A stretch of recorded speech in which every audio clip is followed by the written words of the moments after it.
قال اللہ تبارک و تعالی فی کتابہ المجید و سبحانہ الحمید قل لو کنتم فی بیوتکم لبرز الذین کتب علیہم القتل الی المضاجعہم. درود بھیجیے محمد علیہ وسلم.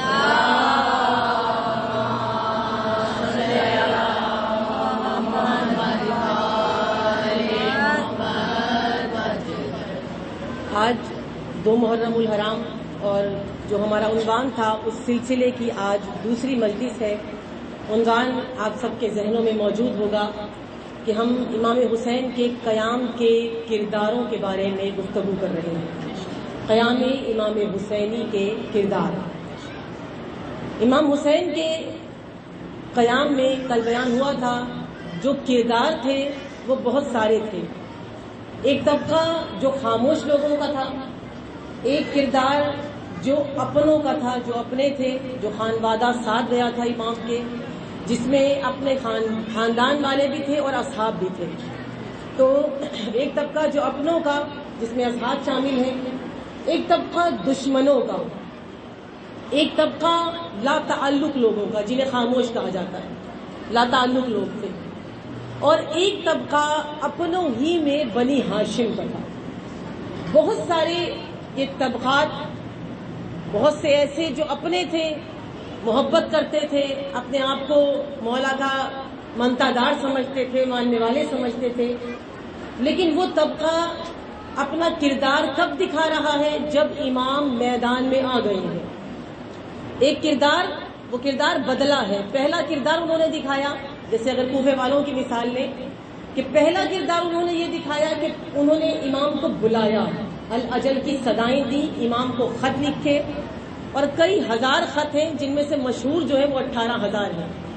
وہ خط لکھے اور امام کو اپنے پاس بلایا. لیکن ان کا کردار کب بدلا؟ جب امام آ گئے، جب امام نے اپنا سفیر بھیجا اور ادھر سے امام نے اپنے سفر کو شروع کیا.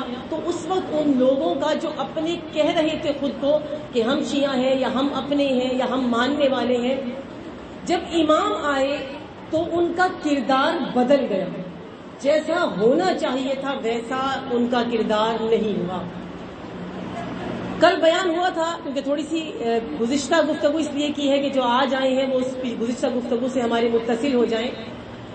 بیان ہوا تھا کہ جب امام حسین مدینے میں امام حسین کو بیعت کے لیے بلایا گیا تو 50 کے قریب جوان بنی ہاشم امام حسین کے ساتھ اس جگہ موجود تھے، مدینے میں موجود تھے جب امام کو بیعت کے لیے بلایا گیا. لیکن جب امام کربلا پہنچے تو شہدائے بنی ہاشم میں 17 تھے جو شہید ہوئے، اور حضرت علی اصغر سمیت جو شہید ہوئے وہ بنی ہاشم 17 تھے. ایک ایسا خاندان، اب یہاں سے ان کرداروں کی طرف آتے ہیں کہ ایک ایسا خاندان جو معمولی خاندان نہیں ہے اور چھوٹا خاندان نہیں ہے. بنی ہاشم ایک بہت بڑا خاندان تھا. اگر ہم زیادہ پیچھے نہ جائیں، حضرت ہاشم سے نہ شروع کریں، اگر ہم حضرت عبد مطلب سے شروع کریں تو حضرت عبد مطلب کے 10 بیٹے تھے جو مشہور ہے تاریخ میں. 10 بیٹے. 10 بیٹوں میں سے اگر یہ تاریخ سننے کے لیے آپ آمادہ ہیں کہ ضروری ہے کربلا سمجھنے کے لیے تھوڑا سا بیک گراؤنڈ، پچھلے کردار سمجھنا بہت ضروری ہے. جو رسول کے زمانے میں کردار تھے اور جو امام حسین کے زمانے میں کردار ہے، اور جن کی ڈیمانڈ کر رہے ہیں مولا، جن کی تمنا کر رہے ہیں، وہ کردار کون سے ہیں. 10 بیٹے ہیں جن میں سے کچھ مشہور ہیں جن کے نام آپ نے سنے ہوئے ہیں. حضرت عباس ہیں، عباس ابن عبد مطلب. حضرت ابو طالب ہیں، حضرت حمزہ ہیں. یہ وہ نام ہیں کہ جو آپ نے سنے ہوئے. حضرت عبداللہ ہیں رسول اللہ کے والد گرامی، اور ابو لہب ہیں. یعنی وہ مشہور نام جو عموماً سب کی زبان زد عام ہے، آپ کی اسلامیات کی کتابوں میں بھی موجود ہے. یہ وہ مشہور نام ہے جو موجود ہیں. اب ایک ہستی کے جس کے 10 بیٹے ہیں اور 10 کے 10 بیٹوں کی ایک ایک شادی نہیں تھی. اس دور میں ایک شادی نہیں ہوتی تھی، شادیاں کثیر ہوتی تھی. تو جب شادیاں کثیر ہوتی تھی تو اولاد بھی کثیر ہوتی تھی. ہر کسی سے کئی اولاد، بیٹے بیٹیاں ہوا کرتی تھی. تاریخ یہ کہتی ہے جب رسول اکرم اس دنیا میں آئے تو رسول کی کئی پھوپھیاں اور چچا موجود تھے جو زندہ تھے. 3 یا 4 چچا تھے رسول کے جو پہلے انتقال کر گئے تھے، جن میں سے 3 یا 4 یہ کہہ لیجیے جن میں سے کچھ انتقال کر گئے تھے، اور 1-2 وہ تھے کہ جن کی اولاد نہیں تھی، لیکن باقی سب کی اولاد تھی، کثیر اولاد تھی، ایک بہت بڑا خاندان تھا۔ ابو لہب عموماً ہم تسلیم کرنے کو تیار نہیں ہوتے کہ یہ بنی ہاشم میں سے نہیں تھا، یہ تھا۔ اس کی شادی حمالۃ الحطب سے ہوئی تھی، جو بنی امیہ میں سے تھی، جو بنی امیہ میں سے تھی، حمالۃ الحطب کی عورت، اور اس نے ابو لہب کو بھڑکایا تھا، اسی نے جدا کیا تھا۔ اور یہ بھی آپ کے ذہنوں میں ہونا چاہیے کہ بنی ہاشم کے بہت سے لوگوں کی شادیاں بنی امیہ کے خاندان میں ہوئی ہیں، اور جن کی شادیاں ہوئی ہیں وہ تباہ و برباد ہوئے۔ بنی امیہ کے خاندان میں جن کی شادی بھی ہوئی ہے بنی ہاشم سے، وہ بنی ہاشم میں صحیح طرح نہیں رہ سکے، وہ ان کی بربادی اٹل تھی، ضروری تھی کہ ہونی تھی، کیونکہ خواتین وہ وہاں سے لے کر آئے تھے۔ ابو لہب کی شادی وہاں ہوئی، اس سے الگ اولاد ہوئی، اور اس کی اولاد کا ایک الگ کردار ہے، سامنے ہے۔ ابو لہب کی ساری اولاد بری نہیں نکلی تھی، اس کا ایک الگ کردار نکلتا ہے، اس کا ایک الگ کردار سامنے آتا ہے۔ اس کے علاوہ جو رسول کے چچا ہیں یا عبد المطلب کے بیٹے ہیں، ان میں ایک ہے حضرت عباس۔ اب جو یہ یقین نہیں کرتے کہ ابو لہب اتنا برا بھی رسول کے خاندان میں ہو سکتا ہے، تو یاد رکھیے گا جتنے بھی بنی عباس تھے بنی امیہ کے بعد جنہوں نے ائمہ معصومین کو شہید کیا، وہ بنی عباس ہیں، اور وہ سب کے سب رسول کے انہی چچا کی اولاد ہیں۔ یہی اولاد ہے جو بعد میں جا کر یہ بنی عباس بنی، اور انہوں نے باقی ائمہ کو شہید کیا، یعنی کہ چچا کی اولاد سے، اسی خاندان سے، خاندان بنی ہاشم سے ہی چلے آ رہے ہیں۔ تو اسی لیے میں کل سے بار بار کہہ رہی ہوں کہ اپنے ذہنوں کو کھلا رکھ کر پھر سنیے گا کہ یہ کردار کون سے ہیں جو بنی ہاشم میں آپ کو نظر آ رہے ہیں۔ جب خون میں یہ کردار نظر آتے ہیں، یعنی لہو جناب عبد المطلب کا ہے، جب خون میں یہ کردار نظر آتے ہیں تو جو لہو ہی نہ ہو، جن کا تعلق لہو کا ہو ہی نہ، تو وہ پھر کہاں سے کس نہج تک پہنچیں گے، کس جگہ پہنچیں گے۔ اب وہ خاندان جس میں عبد المطلب بھی ہیں، عبد المطلب ہیں اور عبد المطلب کے یہ سارے بیٹے ہیں، ان کے کردار بیٹوں کے آپ کو بڑے مختلف نظر آئیں گے تاریخ میں، بہت عجیب۔ کوئی کردار انتہائی حسین ہے کہ آپ، یعنی اتنا حسین کردار ہے، بعض کردار اتنے حسین ہے کہ آپ کو ان کرداروں سے عشق ہو جائے، اتنے حسین کردار۔ بعض کردار ایسے ہیں جو خود اچھے تھے لیکن بعد میں جا کے ان کی اولادیں بری نکلی۔ حضرت عباس یہ وہ تھے جو جن کی دوستی بچپن سے لے کے جوانی تک ابو سفیان کے ساتھ تھی۔ رسول کے جو چچا عبد المطلب کے بیٹے عباس، بچپن سے جوانی تک ان کی دوستی رہی ہے ابو سفیان کے ساتھ، اور یہ وہ تھے کہ جنہیں رسول کے مد مقابل ایک جنگ میں لایا گیا تھا۔ غالباً جنگ بدر تھی، جنگ بدر تک مسلمان نہیں ہوئے تھے، انہوں نے اسلام قبول نہیں کیا تھا، اور ابو سفیان ان کو لے کر آیا، اور جب حضرت عباس کو لے کر آیا، یہ بڑی جلدی باتوں میں ہوتا ہے نا، گھر میں کوئی ایک فرد ایسا ہوتا ہے جو بڑی جلدی باتوں میں آ جاتا ہے، جو بڑا ظرف کا ہلکا ہوتا ہے، جلدی سے باتوں میں آ جاتا ہے، کوئی سکھاتا ہے وہ سیکھ جاتا ہے۔ وہ ایسے ہی تھے، ان کو سکھا کر لایا گیا۔ کیوں سکھا کر لایا گیا؟ اب یہاں پر آپ کی توجہ چاہوں گی۔ ان کو سکھا کے لایا گیا رسول کے مد مقابل، رسول کے خاندان کے شخص کو، رسول کے چچا کو، اور رسول نے اپنی فوج سے کہا کہ ان کو مارنا نہیں ہے، ان کو قتل نہیں کرنا، ان کو مارنا نہیں ہے۔ یہ اس لیے نہیں کہ یہ میرے چچا ہیں، اس لیے کہ یہ بہکا کے لائے گئے ہیں، ان کو نہیں پتا کہ یہ کیوں آئے ہیں، انہیں اپنے آنے کا ہی نہیں پتا، لیکن لایا کیوں گیا؟ لایا اس لیے گیا کہ فارورڈ بلاگ بنایا جائے، جو ہمارے یہاں بنتا ہے شیعہ کے مقابلے میں شیعہ۔ ایسا ہی ہے نا، ہمارے ہاں جب آپس میں لڑوانا ہو، ہمیں گتھم گتھا کروانا ہو، تو پھر آپس میں کیا ہوگا؟ کوئی تیسرا نہیں آئے گا، آپ کو تو پتا ہی یہ تیسرا ہے، کوئی تیسرا آئے گا تو آپ اس کی بات نہیں مانیں گے، لیکن کوئی اپنا ہی ہو جو ہمارے مد مقابل کھڑا ہو، جس کو ہم شکست نہ دے سکیں کیونکہ اپنا ہے۔ اگر اس کو غلط کہیں تو گویا خود کو غلط کہہ رہے ہیں، اگر وہ آپ کو غلط کہے تو گویا وہ خود کو غلط کہہ رہا ہے۔ یعنی ہر لحاظ سے ایسا فارورڈ بلاگ بنایا جائے، اور وہ بنایا گیا، رسول کے مد مقابل ان کے چچا کو لے کے آیا گیا، اور یہ وہ چچا ہیں عباس ابن عبد المطلب کہ جو سب سے آخر میں مسلمان ہوئے۔ اسلام انہوں نے سب سے اینڈ میں اسلام قبول کیا، جب فتح کر لی رسول نے اور اختتام ہوا، اور جب چند لوگ رہ گئے جو مسلمان نہیں ہوئے تھے، اس کے بعد انہوں نے اسلام کو قبول کیا۔ اور پھر ان کی اولاد میں سے ایک ان کے بیٹے جو عبداللہ ابن عباس تھے، جو فقیہ تھے. پھر یہ آگے اولاد کا کردار ہے. عبداللہ ابن عباس جو فقیہ وقت تھے، اپنے وقت کے فقیہ تھے، فتویٰ بھی دیا کرتے تھے اور بہت بڑے اپنے وقت کے عالم شمار کیے جاتے تھے. ائمہ معصومین انہیں پسند کرتے تھے. انہی کے بھائی، یہی عباس کی نسل کی میں تذکرہ کر رہی ہوں اس ٹائم، عبید اللہ ابن عباس. یہ امام حسن کے دور میں، آپ لوگوں کو سمجھ میں آ رہی ہے، مشکل تو نہیں ہو رہی؟ ابھی ایک چچا ہی کا تذکرہ کر رہی ہوں. یہ کردار ہے مختلف. پہلے باپ جو سب سے آخر میں مسلمان ہوئے، اس سے پہلے دشمنوں کے ہاتھوں میں کھیلتے رہے. اور اس کیونکہ ظاہر دوستی بہت اثر کرتی ہے، آپ کی ذات پر دوستی بہت گہرا اثر کرتی ہے. دوستی آپ کو بدل بھی سکتی ہے، یعنی برائی سے اچھائی کی طرف بھی لے کے آ سکتی ہے، اور دوستی آپ کو اچھائی سے برائی کی طرف بھی لے کے آ سکتی ہے. اب دوستی یا بہت زیادہ میل ملاپ ہو تو یہ نہیں دیکھا جاتا کہ لہو کون سا ہے، خاندان کون سا ہے، شرافت اس میں کون سی ہے، کس خاندان کی ہے، یہ سید ہے یا غیر سید ہے، کس مسلک سے ہے، یہ نہیں دیکھا جاتا. دوستیاں بہت دور تک بھی لے جاتی ہیں، لیکن دوستیاں بہت بلندی تک بھی لے کے جاتی ہیں.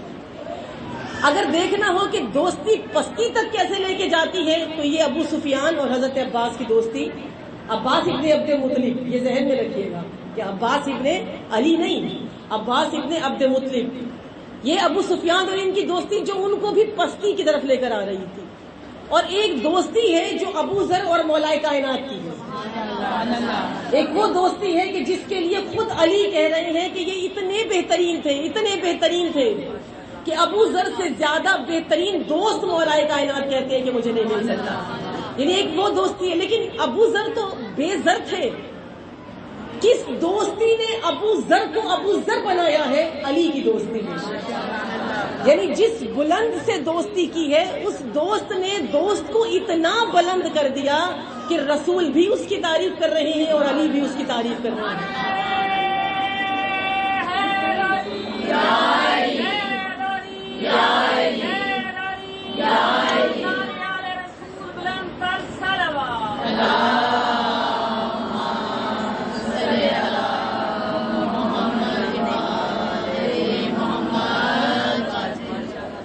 حضرت عباس کے یہ فرزند عبید اللہ، یہ مولا امام حسن مجتبیٰ کے ساتھ تھے. مولا علی نے اپنے دور میں ان کو ایک مقام کا، ایک جگہ کا حاکم بھی بنایا تھا، والی بھی بنایا تھا. یہ ساتھ تھے، اس وقت تک ساتھ تھے. اور یہ وہ تھے کہ جب ان کو والی بنایا مولا نے غالباً یمن کا، تو اس وقت وہاں پر بسر جو بہت بڑا دہشت گرد تھا معاویہ کی طرف سے. اب یہاں سے یہ سننے والی باتیں ہیں جو ضروری ہیں آپ کی ہمارے لیے. بسر جو معاویہ کا بہت بڑا دہشت گرد، ظالم اور جابر دہشت گرد تھا، اس نے اس کو بھیجا وہاں، اور وہاں بھیج کر ان کے سامنے عبید اللہ ابن عباس کے اور ان کی زوجہ کے سامنے اس نے ان کے بیٹے کو دونوں ٹانگیں پکڑ کے چیر دیا. ماں باپ کے سامنے دو حصوں میں تقسیم کیا. اب سوچئے کہ کوئی شخص ہو جو ایسا کرے، اس ماں کو، اس باپ کو کتنی نفرت ہوگی اس شخص سے. بنتی ہے نا نفرت. اور یہ بھی پتا ہو کہ کس کے حکم سے یہ کیا ہے اس نے. یہ وہاں سے بھاگے عبید اللہ ابن عباس اور یہ پہنچ گئے مولا کائنات کے پاس کہ وہاں حملہ ہو گیا. مولا نے کیا کہا کہ تم کوئی سفیر بھیجتے، تم کسی فوج کے کسی افسر کو بھیجتے، کسی سفیر کو بھیجتے، کسی آصف کو بھیجتے کہ بتاتے آگے اپنے مولا کو، اپنے خلیفہ کو کہ مولا حملہ ہو گیا ہے. تم خود ہی اپنا مسند، اپنا تخت سب کچھ چھوڑ کے خود بخود آ گئے. اب یہ خوف کی وجہ سے وہاں سے یہاں پر آئے. لیکن کیونکہ ان کے بیٹے کا یہ حال ان کے سامنے ہوا تو یقیناً بنتا حق یہی بنتا تھا کہ یہ اس سے اپنی نفرت کا اظہار کرتے. لیکن جب امام حسن مجتبیٰ کا دور آیا اور امام حسن مجتبیٰ جنگ کے لیے آمادہ ہوئے تو عبید اللہ ابن عباس مولا امام حسن مجتبیٰ کے سپہ سالار تھے. اور سپہ سالار کے جس کے ساتھ اتنا ظلم ہو چکا تھا، اس کو پتا ہے کہ میرا مقابلہ کس سے ہے؟ معاویہ سے ہے. اور معاویہ کون؟ میرے بیٹے کا قاتل. معاویہ کون کہ جس نے میری اور یہاں تک کہ ان کی زوجہ پاگل ہو گئی تھی. یہ منظر دیکھ کر ان کی زوجہ اس غم میں پاگل ہو گئی تھی وہ وہاں موجود تھے اور ان کے ذہن میں یہ سب کچھ ہونا چاہیے تھا، لیکن جیسے ہی معاویہ کی طرف سے ایک شخص آیا اور اس نے آ کر عبید اللہ ابن عباس سے کہا کہ ہم بہترین شام کی خوبصورت ترین عورت دیں گے، جو منصب آپ کو حسن کے ہاں ملا ہوا ہے سالاری کا، یہی منصب دیں گے، آپ کو پوری شام کا ایک سپہ سالار بنا دیں گے اس کی فوج کا، اور اتنے سے اتنا مال ہے، اتنی اشرفیاں ہیں، اتنا سونا ہے، آپ کو یہ ملے گا، آدھا آپ رکھیں اور باقی جب آپ خیمہ معاویہ میں آ جائیں گے باقی آپ کو بعد میں ملے گا۔ بک گئے، یہ بک گئے، انہوں نے امام وقت کا ساتھ چھوڑ دیا اور امام وقت کے ساتھ کو چھوڑ کر یہ دشمن کی فوج کے ساتھ مل گئے۔ کہاں گئی وہ نفرت، کہاں گیا وہ عالم؟ اگر امامت کو نہ بھی مد نظر رکھا جائے تو اولاد کو آپ کے سامنے جس نے کیا ہے، جو دشمن اسلام ہے، اس نے آپ کو بکے کیسے؟ اب یہ نیا ایک کردار ایسا تھا جس نے بتایا مال کے ذریعے سے، عورت کے ذریعے سے، دولت کے ذریعے سے بکا اور منصب کے ذریعے سے بکا جاتا ہے۔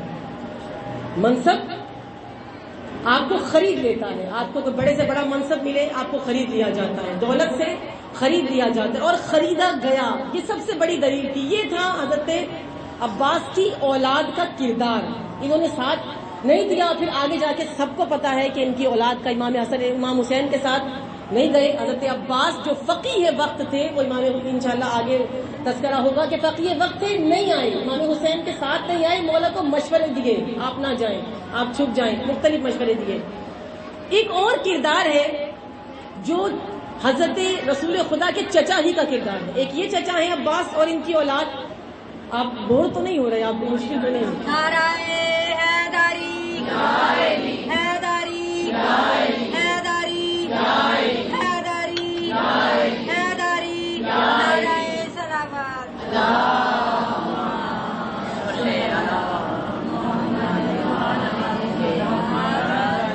اگر ہو بھی رہے ہیں تو میں نے تو سنانا ہے، آپ کو بتانا ہے، یہ تو میں نے کرنا ہے۔ یہ کردار ہے، بہت شکریہ، یہ کردار ہے کیونکہ کردار ہے، یہ شخصیات آپ نے ابھی تک ان کی صرف شخصیات دیکھی ہیں، انشاءاللہ آگے جا کے آئے گا۔ ان کرداروں میں ایک ابو طالب کا بھی کردار ہے، انہی رسول کے چچاؤں میں۔ وہی میں نے کہا نا، کچھ کردار ایسے ہیں جن سے عشق ہو جاتا ہے، کچھ ایسے بھی کردار ہیں، کچھ ایسے کردار ہیں وہی خاندان بنی ہاشم کی میں بات کر رہی ہوں، لیکن یہ کردار یا ان کرداروں کی اولادیں جو کربلا تک پہنچی ہیں، اس لیے بیک گراؤنڈ پڑھنا ضروری ہے۔ ان میں سے جن کی اولاد کربلا تک پہنچی، ایک حضرت عباس کا سنا، یہ جو مشہور چچا ہیں، میں صرف انہی کا تذکرہ کروں گی۔ ایک اور کردار ہے، رسول کے چچا ہیں حمزہ۔ حضرت حمزہ کو اور کچھ نہیں پتا تھا، یہ جنگجو تھے، ان کو شیر بھی کہا جاتا ہے، اس زمانے کے شیر۔ حمزہ یعنی شیر، حمزہ یعنی شجاع، حمزہ یعنی بہادر۔ یہ جو انداز جنگ ہے نا مولائے کائنات کا، یہ انداز جنگ اپنے چچا حضرت حمزہ والا ہے، یعنی مولائے کائنات کے اندر شجاعت ہے، اپنی ذاتی شجاعت ہے، اپنے بابا کی طرف سے بھی ملی ہے، لیکن ایک انداز حرب ہوتا ہے، انداز جنگ ہوتا ہے، یہ حضرت حمزہ والا تھا۔ حضرت حمزہ اسلام قبول جب تک نہیں کیا تھا انہوں نے، لیکن ان کا اسلام قبول کرنے کا انداز بہت حسین تھا، بہت پیارا انداز تھا۔ ایک یہ تھے عباس جنہوں نے سب سے آخر میں اسلام قبول کیا، اور ایک تھے حمزہ۔ حضرت حمزہ کا اسلام قبول کرنے کا انداز ہی اتنا حسین تھا کہ اچھے خاصے بندوں کو ان سے پیار ہو جائے۔ تاریخ میں جو بہت سے پسندیدہ کردار ہیں، ان سب میں میرا ایک پسندیدہ کردار حضرت حمزہ بھی ہے، میرے ذاتی طور پہ مجھے بہت پسند ہے ان کا کردار۔ حضرت حمزہ آئے، اسی وقت دیکھا کہ سامنے جو دشمن کھڑے ہوئے ہیں، ابو سفیان کھڑا ہوا ہے۔ ابو سفیان رسول کو پریشان کیا، اعلان رسالت ہو چکا تھا اور تسلسل سے وہ رسول کو پریشان کر رہا تھا۔ جب آئے وہ داخل ہوئے، انہوں نے دیکھا کہ رسول کے چہرے کی طرف دیکھا کہ غم زدہ چہرہ ہے رسول کا، بھتیجے کے چہرے کو دیکھا اور اس کے بعد ابو سفیان کے چہرے کو دیکھا۔ ابو سفیان فوراً مڑا، جس طرح حضرت عباس کو سکھاتا تھا، شروع ہو گیا کہ دیکھو اس نے ایک نئی منطق بنائی ہے، یہ ہمارے بتوں کو برا کہتا ہے، اس کے کام دیکھو، یہ کام کرتا ہے، یہ کام کرتا ہے، اس نے نبوت کا اعلان کر دیا ہے، یہ کہتا ہے کہ اللہ ایک ہے، یہ کہتا ہے کہ ایک خدا کو مانو، یہ کہتا ہے، یہ کہتا ہے۔ جب وہ شروع ہوا سکھانے کے لیے حضرت حمزہ کو، اب یہ حضرت حمزہ کا کردار دیکھیے، یہاں سے کردار حمزہ نکھر کے سامنے آتا ہے. ایک وہ عباس کا کردار ہے کہ باتوں میں آ گئے، اور ایک حضرت حمزہ کا کردار ہے. جب کہا نا کہ یہ محمد ایسی باتیں کرتا ہے، یہ محمد کہتا ہے میں نبی ہوں، یہ محمد کہتا ہے کہ اللہ کو مانو جو نظر نہیں آتا، یہ محمد کہتا ہے کہ توحید کا اقرار کرو، جب یہ بار بار کہا، حضرت حمزہ نے ابو سفیان کے گریبان کو پکڑا، گریبان کو پکڑا اور گریبان پکڑ کے کہا کہ جو محمد کہتا ہے ٹھیک کہتا ہے، جو محمد کہتا ہے ٹھیک کہتا ہے. اور یہ واحد پورے مسلمانوں میں جتنے لوگ مسلمان ہوئے، یہ وہ واحد ہستی تھی کہ جس کے مسلمان ہونے کا انداز بڑا مختلف تھا. سب نے رسول کے ہاتھ پر ہاتھ رکھ کر کہا لا الہ الا اللہ. یہ واحد مسلمان تھے. ابو سفیان کے گریبان کو پکڑ کے کہا کہ لا الہ الا اللہ محمد رسول اللہ. یہ واحد مسلمان تھے. ابو سفیان کا گریبان ہاتھ میں تھا اور کلمہ الہی کو پڑھ رہے تھے کہ میں کہتا ہوں کہ اللہ ایک ہے، میں کہتا ہوں کہ محمد اللہ کے رسول ہے. اقرار کیا اور تلوار کے دستے کو ابو سفیان کے سر پہ مارا. اور اتنی ہیبت تھی، اتنا وہ ظاہر شیر تھے نا، تو ان کی تو اپنی ہیبت ہی اتنی تھی، ان کا انداز ہی ایسا تھا کہ اگر کوئی عام انسان ہوتا تو شاید ان کے کلمے پر کلمہ پڑھ دیتا. ہیبت حضرت حمزہ یہ تھی. لیکن دستہ مارا تلوار کو اس کے سر پر اور پھر چلے گئے. یہ اس کے بعد سے جو کردار تشکیل پایا حضرت حمزہ کا، کیونکہ میری گفتگو کردار پہ ہے، اب جو کردار تشکیل پایا ہے حضرت حمزہ کا، حضرت حمزہ جہاں رسول ہے وہاں حضرت حمزہ ہے.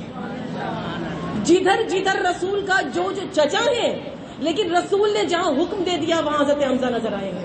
رسول نے جو کہہ دیا وہاں سر جھکا دیا. رسول نے جہاں جانے کو کہا وہاں گئے، جہاں سے روک دیا وہاں سے رک گئے. رسول نے کہا اٹھنا ہے تو اٹھ گئے، رسول نے کہا بیٹھنا ہے تو بیٹھ گئے. یعنی جو حکم رسول آیا حضرت حمزہ نے اس کو پورا کیا. یہ نہیں کہ ہم سمجھتے ہیں جذباتی طور پہ اسلام قبول کیا، یہ جذبات نہیں تھے، یہ وہ کردار تھا کہ جو تشکیل پا چکا تھا. اور اس کردار نے اپنے کردار کو کہاں تک نبھایا، یہاں تک نبھایا کہ سید الشہداء کا لقب جو ملا ہے تو سب سے پہلے ان کو ملا. یہ اپنے کردار کو نبھایا ہے. یہ وہ کردار تھے. ایک اس چچا کا کردار، ایک اس کا، کہ انشاءاللہ بعد میں باقیوں کا تذکرہ ضرور ہوگا. ان کرداروں کی ضرورت تھی مولا حسین کو کربلا، اس کردار کی. حضرت حمزہ جیسے کردار کی کربلا میں ضرورت تھی. حمزہ جیسا کردار کربلا میں آیا، یہ نہیں کہ نہیں آیا. جن کی ضرورت آج بھی آج کے اس وقت کے حسین کو ہے، اب کوئی نہیں ہے یہ کردار. امام حسین نے کربلا میں دکھایا کہ حمزہ جیسا کردار بھی ہوتا ہے. امام حسین نے کربلا ہی کے سفر میں بتایا کہ عباس ابن عبد المطلب جیسے کردار بھی ہوتے ہیں، ان کی اولاد جیسے کردار بھی ہوتے ہیں. لیکن وہیں جہاں وہ کردار ہیں، عباس ابن علی کی شکل میں بتایا کہ یہ کردار حمزہ جیسا کردار ہے. اگر کسی نے حمزہ کو پیکر حیدری میں دیکھنا ہو، شجاعت حیدری میں دیکھنا ہو، تو عباس ابن علی کے چہرے کو دیکھنا. کربلا کربلا کربلا کربلا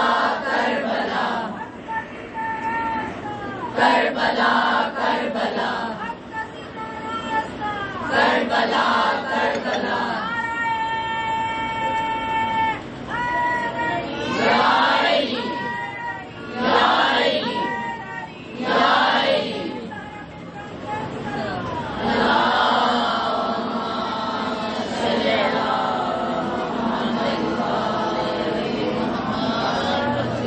یہ یاد رکھیے گا، کربلا ٹرننگ پوائنٹ ہے. یہ بدلنے کی جگہ، یہ ٹرننگ پوائنٹ ہے. یہ جو غلط پٹڑی پہ جو چل رہا ہوتا ہے نا، میں نے کل بھی کہا تھا کہ یہ بہترین جگہ ہے آپ کے لیے، یہ ٹرن ہونے کے لیے یا ریٹرن ہونے کے لیے، اپنے سٹرکچر کو ٹھیک کرنے کے لیے، اپنی اصلاح کرنے کے لیے. یہ مجلس حسین، یہ فرش ازاں، یہ بہترین جگہ ہے. اور جہاں اصلاح ہی نہ ہو رہی ہو اپنی ذات کی، اپنے نفس کی، اپنے وجود کی، تو وہ کربلا نہیں ہے، وہ ازاں بھی نہیں ہے کہ جہاں پر آپ اپنی ہی اصلاح نہ کر سکیں. کیونکہ امام حسین کہہ رہے ہیں میں اصلاح امت جدی کے لیے آیا ہوں. تو کربلا ٹرننگ پوائنٹ ہے. آپ اب تک جو اپنا کردار ادا کرتے آئے ہیں، اب اس ٹرننگ پوائنٹ پہ آ کے آپ کا کردار بدل جانا چاہیے. اب آپ حقیقی کردار میں جس کے لیے تشکیل دیے گئے ہیں، جس کے لیے میں اپنی پوری طاقت لگا رہی ہوں تاکہ میں آپ کو سمجھا سکوں کہ جس کے لیے بنائے گئے ہیں، جس کے لیے خلق کیے گئے ہیں، جس کے لیے دنیا میں اتارے گئے ہیں، جس کے لیے آئے ہیں، آپ کو اب وہ بننا ہے جو کردار نبھانے کے لیے آئے ہیں. دیکھیے امام حسین کے راستے میں ہر چلتا ہوا آ رہا، امام کے ساتھ ساتھ ہے، آ رہا ہے نا. ہر کون ہے؟ دوست نہیں ہے، اپنا نہیں ہے، شیعہ نہیں ہے، مومن نہیں ہے، محب نہیں ہے. کون ہے؟ دشمن. ہر دشمن ہے اور ایز اے دشمن ہی آ رہا ہے. اگر دشمن نہ ہوتا تو مولا کے خلاف فوج میں نہ ہوتا.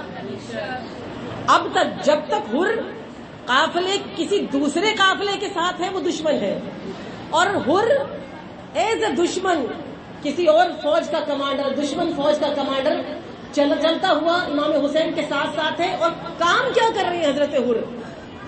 وہ تو ان کے اچھے کردار کی وجہ سے باقی ان کے کام سارے چھپ گئے. حضرت ہر نے پورے راستے مولا حسین کے راستے کو بدلنے کی کوشش کی ہے، پورے راستے. فقط یہ نہیں کہ کوفہ نہ پہنچے، امام حسین مدینے میں بتا گئے تھے میرا مسکن کہاں ہے.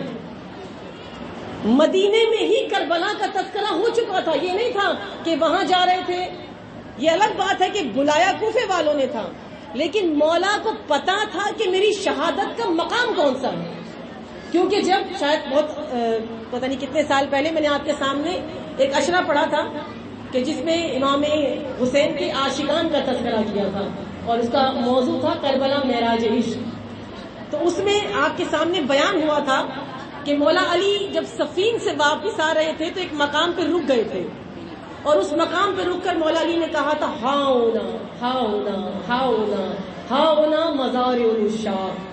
یہ عشاق کے اترنے کی جگہ ہے، یہ عاشقوں کے گرنے کی جگہ ہے، یہ عاشقوں کے گرنے کا مقام ہے. کون سا مقام تھا؟ جب پوچھا مولا سے تو مولا نے کہا یہ کربلا ہے. تو پتا یہ پہلے سے تھا کہ میرا مقتل کون سا ہے، میں نے کہاں شہید ہونا ہے، میرا لہو کہاں بہایا جائے گا، میری لاش کو کہاں پامال کیا جائے گا. یہ سب جانتے تھے. پورے راستے حضرت ہر مولا حسین کے ٹریک کو بدلنے کی کوشش کرتے رہے، راستے کو بھٹکانے کی کوشش کرتے رہے. کبھی آگے آ جاتے تھے، کبھی ایک طرف کبھی دوسری طرف. مولا حسین نہیں، کیونکہ جو رسول کے لیے کہا تھا نا خدا نے قرآن میں کہ میرا رسول نہ بھٹکتا ہے نہ بہکتا ہے، تو وہ تو رسول کا فرزند ہے مولا حسین بن علی، تو وہ نہ بھٹک سکتے تھے نہ بہک سکتے تھے.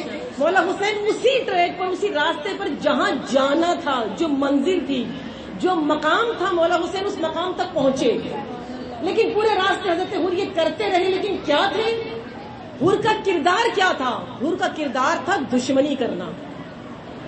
دشمن کے طور پر، دشمن کے کمانڈر کے طور پر حضرت ہر مولا حسین کے راستے کو بدل رہے تھے، مولا حسین کے ساتھ چل رہے تھے. مولا حسین 2 تاریخ کو کربلا میں پہنچے، اور جب کربلا پہنچے امام نے خیمے لگائے، ہر نے بھی خیمے لگائے. بالکل سامنے ایک طرف جا کر اس نے بھی خیمے لگائے، امام نے بھی خیمے لگائے. اب تک جو کچھ ہر کر رہا ہے یہ سب دشمنی ہے. اور پھر آگے جا کے ساتھ کو حکم آ رہا ہے کہ پانی بھی بند کر دو. جب پانی بند ہوا نا ساتھ کو، ہر کے کردار کی تشکیل ہونا شروع ہو گئی. یہ وہی ہے جس نے مجھے راستے میں پانی پلایا تھا، یہ وہی ہے کہ جس نے ہمارے جانوروں کو بھی سیراب کیا تھا، یہ وہی ہے کہ جس نے خود اپنے ہاتھوں سے مجھے پانی پلایا تھا. آج میں اسی کے پانی کو بند کر رہا ہوں. Karbala turning point. ہر کی شخصیت، ہر کا کردار بدلنا شروع ہوا. یہ کربلا ہے. اور اگر کربلا آپ کے کردار ہی کو نہ بدلے تو سمجھیں کہ آپ کو معرفت نہیں ہوئی کربلا کی، آپ سمجھ ہی نہیں سکے کربلا کو. یہ ٹرننگ پوائنٹ تھا ہر کا. ہر راستے میں نہیں بدلا، ہر کربلا میں آ کے بدلا، کیونکہ خدا نے اس کو ٹرننگ پوائنٹ رکھا ہے. یہاں سے بدلو گے، یہاں سے تمہارا کردار، اور کردار ہر شروع ہوا. اور جب وہ بدلتے، بڑی جلدی نہیں بنتے کردار. 7 تاریخ کو پانی بند ہوا، اور بدلتے بدلتے بنتے بنتے یہ کردار ایسا بنا کہ جب 10 کی شب آئی 9 کے دن کی رات حر کا کردار بدل چکا تھا. وہ جو دشمن حسین بن کر آیا تھا، ایسا خوبصورت تشکیل دیا حسین ابن علی نے کردار.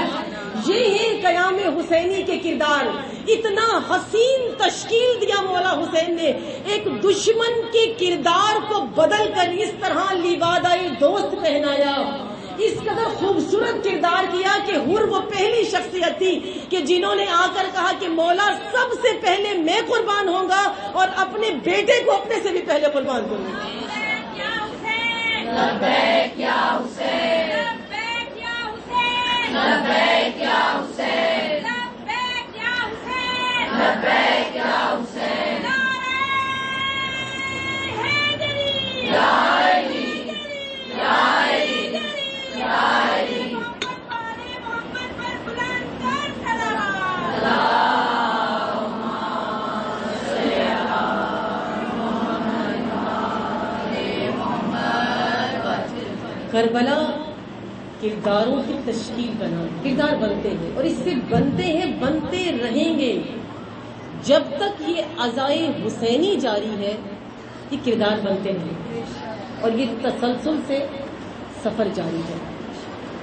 2 محرم کو اسی حر ساتھ ہے مولا کے، اور یہ قافلہ میدان کربلا میں اترا. وہ مقام امام سوار ہے اپنی سواری پر، لیکن سواری کے قدم رک گئے. اب سواری آگے نہیں بڑھتی.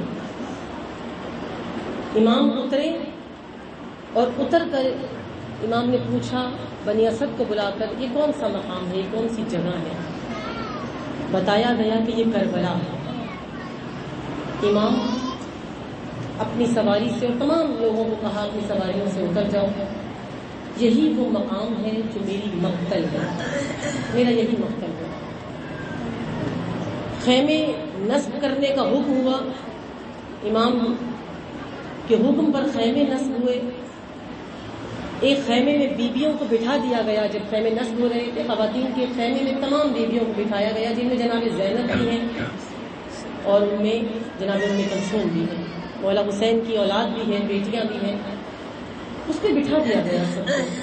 اور مولا حسین قافلہ خیمے لگا رہا ہے. اور مولا حسین مقتل کی کتابوں میں جملے ہیں کہ مولا حسین نے اپنے نیام سے تلوار کو نکالا اور خاک کربلا پر بیٹھ گئے اور بیٹھ کر اس تلوار کو صاف کرنا شروع کر دیا. اور کیا کہتے تھے؟ انا للہ و انا الیہ راجعون. کتنے آئے اور ہمارے سامنے چلے گئے. یہ وہ مقام ہے جہاں مجھے قتل کر دیا جائے گا. یہ خود سے کہہ رہے ہیں مولا حسین، لیکن خیمے میں بہنوں کے کانوں میں یہ آواز ہے. جناب زینب آئی اور جناب زینب نے آ کر کہا کہ بھیا یہ تو تب کہا جاتا ہے کہ جب یقین ہو جائے کہ اب مار دیے جائیں گے، اب قتل ہو جائیں گے. مولا حسین نے کہا ہاں زینب، یہ میری قتل گاہ ہے، میں یہاں شہید ہونے آیا ہوں، میں مار دیا جاؤں گا. بعض روایتیں کہتی ہیں یہ عاشور سے ایک دن پہلے کے جملے ہیں، بعض کہتی ہیں کہ یہ 2 تاریخ کو جب پہنچے ہیں تب کے جملے ہیں. مولا نے کہا زینب جب یہ جملے سنے نا کہ میرا بھائی شہید کر دیا جائے گا، میرا بھائی مار دیا جائے گا، جناب زینب نے سر کو پیٹنا شروع کیا. اب یہ تاریخ کے جملے ہیں، ابن طاؤس کی تاریخ ہے. جناب زینب نے سر کو پیٹنا شروع کیا. جناب ام کلثوم آئی اور جناب ام کلثوم نے رو کر کہا بھیا آپ کے ساتھ تو بابا بھی نہیں ہے، بھیا آپ تو بالکل تنہا ہے. بھیا نہ بھیا حسن ہے، نہ بابا علی ہے، نہ ماں فاطمہ ہے. بھیا کیا آپ کو یہاں اس صحرا میں تنہا شہید کر دیا جائے گا؟ یہ کہہ کر جب بی بی نے منہ کا ماتم شروع کیا، مولا حسین نے تڑپ کر کہا کہ اے میری بہنوں، جب میں شہید کر دیا جاؤں تو اپنے منہ کو نہ نوچنا. اے میری بہنوں، جب میں شہید کر دیا جاؤں اپنے گریبان کو چاک نہ کرنا. اے میری بہنوں، عرب کی عورتوں کی طرح نہ رونا. اے زینب تو نے صبر کرنا ہے. اے زینب جب 10 محرم کو میں شہید کر دیا جاؤں تو زینب تو نے استقامت کو دکھانا. اے زینب تو نے ہی تو میرے پیغام کو لے کے چلنا ہے. اے زینب تیرے ذریعے ہی سے تو یہ کربلا آگے بڑھے گی. بس ازاداروں یہ قافلہ حسینی رکا اور مولا حسین نے بنی اسد کو بلایا اور بلا کر اپنی نصیحتیں کرنا شروع کی. اور جب وصیتیں کر رہے تھے نا مولا، یہ ہر سال پڑھا جاتا ہے، بار بار پڑھا جاتا ہے، لیکن ہر بار پڑھتے ہوئے دل میں درد ضرور ہوتا ہے کہ کیسا مولا ہے ہمارا کہ جاتے جاتے ہمارے لیے سوچ رہا ہے. مولا دنیا سے جانے سے پہلے بھی اپنے شیعوں کے لیے سوچ رہے ہیں. کیا کہا بنی اسد جب ہمارے مرکز یہاں بن جائیں اور ہمارے شیعہ یہاں پر ہماری زیارت کے لیے آئے، ہمارے شیعوں کو 3 دن تک مہمان رکھنا، ہمارے شیعوں کو پانی پلانا. میں کہتی ہوں مولا اس لمحے بھی اپنے شیعوں کا خیال ہے یا مولا ہمیں ایسا بنا دے کہ ہمیں ہر لمحے اپنے امام کا خیال ہو. مولا نے بنی اسد سے کہا ہے بنی اسد ہمارے لاشوں کو پامال کر دیا جائے گا، ہمارے لاشوں پہ سے کپڑوں کو اتار لیا جائے گا. اے بنی اسد ہمارے برہنہ لاشیں ہوں گے. اگر تمہیں فوج کا خوف نہ ہو تو ہمارے برہنہ لاشوں کو دفن کر دینا. اور پھر ان کو بھیجا اور بھیج کر کہا اپنی عورتوں کو بھیج دو. بنی اسد کی خواتین آئی اور خواتین سے کہا کہ اے بنی اسد کی عورتوں، جب تم پانی بھرنے کے لیے نہر پہ آنا تو پانی بھرنے کے بہانے تھوڑی سی خاک کربلا ہمارے بدنوں کے اوپر ڈال دینا. حسین پسند نہیں کرتا کہ حسین کا بدن ایسے برہنہ ہو. جب ان عورتوں کے چہروں کو دیکھا نا تو نہ جانے کیا خیال آیا اور ان عورتوں سے کہا کہ یہ بنی اسد کی عورتیں تم چلے جاؤ، بس اپنے ننھے ننھے بچوں کو میرے پاس بھیج دو. بنی اسد کے ننھے ننھے بچے میدان کربلا میں اپنے وقت کے امام کے سامنے جمع ہوئے. امام 2 زانو ہو کر بچوں کے سامنے بیٹھ گئے. خدا کسی پہ غربت کا یہ عالم نہ لائے، کوئی اتنا غریب الوطن نہ ہو جیسے میرا مولا غریب الوطن ہوا. بچوں کے سامنے 2 زانو ہو کر بیٹھے اور رو کے کہتے ہیں اے بنی اسد کے بچوں، تم بہت چھوٹے چھوٹے ہو. اے بچوں جب تم آنا نا کھیلنے کے بہانے میدان کربلا میں اور تمہارے ماں باپ ہمیں دفن نہ کر سکے، تمہارے ماں باپ ہم پہ خاک نہ ڈال سکے، تو تم کھیلتے کھیلتے اپنی ننھی ننھی مٹھیوں میں ہمارے بے سر لاشوں پہ ریت کربلا کو ڈال دینا. ہمارے بدن اس ریت میں چھپ جائیں گے. اے مولا اتنا غریب الوطن نہ کرنا. اے مولا اتنا غریب الوطن کوئی نہ ہو کہ ننھے ننھے بچوں سے گزارش کی جا رہی ہے. اور یہ غریب فاطمہ ہے، یہ یتیم فاطمہ ہے، یہ علی کا یتیم ہے، یہ محمد کا بیٹا ہے جو بچوں کے آگے منت